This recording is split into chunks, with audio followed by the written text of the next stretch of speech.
Il s'agit du musée de la Grande Guerre qui se trouve à Meaux. Il se trouve à la périphérie de la ville, dans une zone industrielle pour une partie, pavillonnaire pour l'autre, au pied du monument américain. Le monument américain, avec ses 27 mètres de haut, qui est une présence très forte.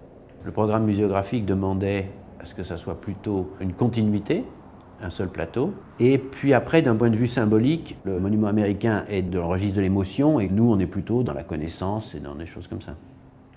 Le bâtiment est mixte, à la fois métal et béton. On va pouvoir, à l'extérieur, sur le parvis, commencer à apercevoir les tranchées, mais cette fois-ci vues du dessous.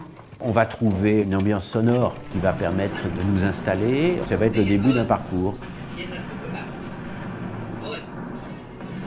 On a pu faire en sorte que le bâtiment mette en valeur aussi la scénographie.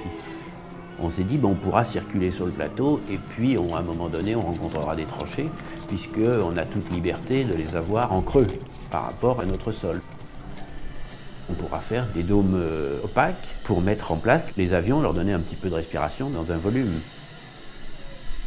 La vitrine introduit tout de suite une distance par rapport aux visiteurs.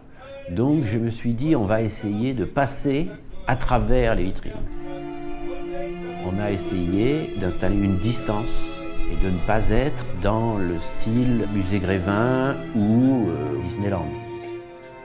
Du point de vue de l'enveloppe, du point de vue de la construction, à aucun moment on pourrait être dans du pastiche ou même dans de la reconstruction, parce que les mises en œuvre des matériaux ne sont pas les mêmes.